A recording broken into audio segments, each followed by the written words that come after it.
saya akan menjelaskan tentang sistem periodik unsur. Ya, sistem periodik unsur ini merupakan salah satu materi di materi pelajaran kimia. Kita lanjut. Jadi pengertiannya itu yang pertama adalah sistem periodik unsur itu adalah susunan unsur-unsur berdasarkan urutan nomor atom dan kemiripan sifat unsur-unsur tersebut. Disebut periodik sebagaimana terdapat pola kemiripan sifat unsur dalam susunan tersebut. Sistem periodik unsur atau tabel periodik modern yang saat ini digunakan berdasarkan pada tabel yang dipublikasikan oleh Dmitri Mendeleev pada tahun 1869. Kita lanjut ke sifat-sifat sistem periodik unsur. Pertama adalah sifat logam. Yang kedua adalah jari-jari atom. Yang ketiga adalah energi ionisiasi. Yang keempat adalah jari-jari ion. Terus sifat logam itu berdasarkan sifat unsur-unsur dapat dikelompokkan menjadi logam, non-logam, dan metaloid. Unsur-unsur logam memiliki sifat-sifat sebagai berikut, yaitu konduktor panas dan listrik yang baik, dapat ditempa dan duktil, titik lele relatif tinggi, cenderung melepaskan elektron kepada unsur non-logam. Terus unsur-unsur non-logam memiliki sifat-sifat sebagai berikut, yaitu non-konduktor, panas dan listrik, tidak dapat ditempa dan rapuh atau getas, kebanyakan berwujud gas pada temperatur kamar, cenderung menerima elektron dari unsur logam. Terus yang kedua adalah jari-jari atom. Jari-jari atom adalah setengah dari jarak antara dua inti dari dua atom logam yang sejajar atau dalam sebuah molekul diatomi. Terus yang ketiga adalah energi ionisasi.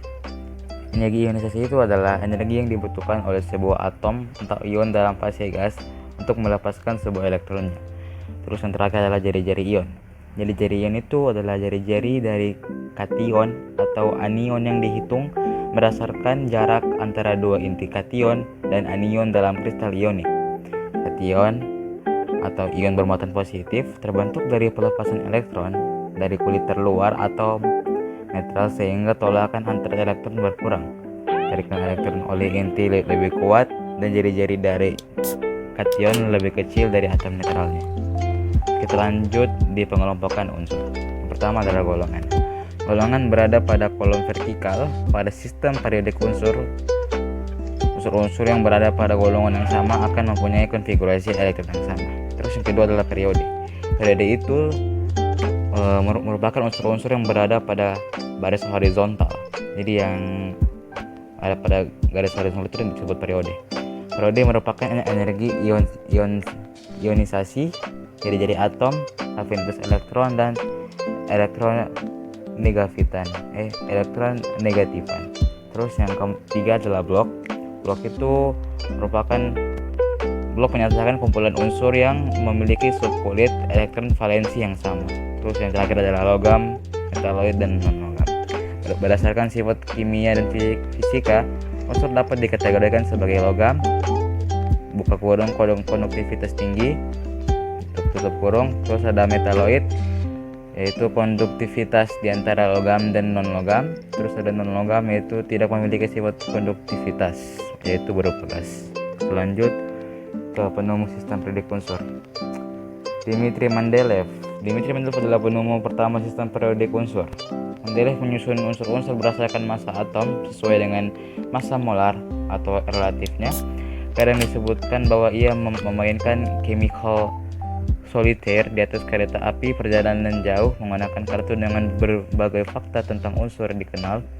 Pada 6 Maret 1869, sebuah presentasi formal dibuat untuk The Russian Chemical Society berjudul ketergantungan antara sifat-sifat berat atom unsur-unsur yang terletak di Inggris, the difference between the properties of the atomic weights of the elements. Pada tahun 1869, tabelnya dipublikasikan dalam sebuah jurnal Rusia tak ternama dan kemudian dipublikasikan kembali dalam sebuah jurnal Jerman, yaitu Zeitschrift für Chemie. Yang kedua adalah Anthony Laurent. Itu tulisan dari Anthony Laurent ini mempunyai nama panjang, yaitu Antoine Laurent de Lavoisier. Ya, jadi sini tulisan Lavoisier berjudul Traits Élémentaires de Chimie, Elementary Traits of Chemistry, yang ditulis pada tahun 1789 dan pertama kali diterjemahkan ke dalam bahasa Inggris oleh Robert Kerr. Itu menjadi buku teks modern pertama tentang kimia.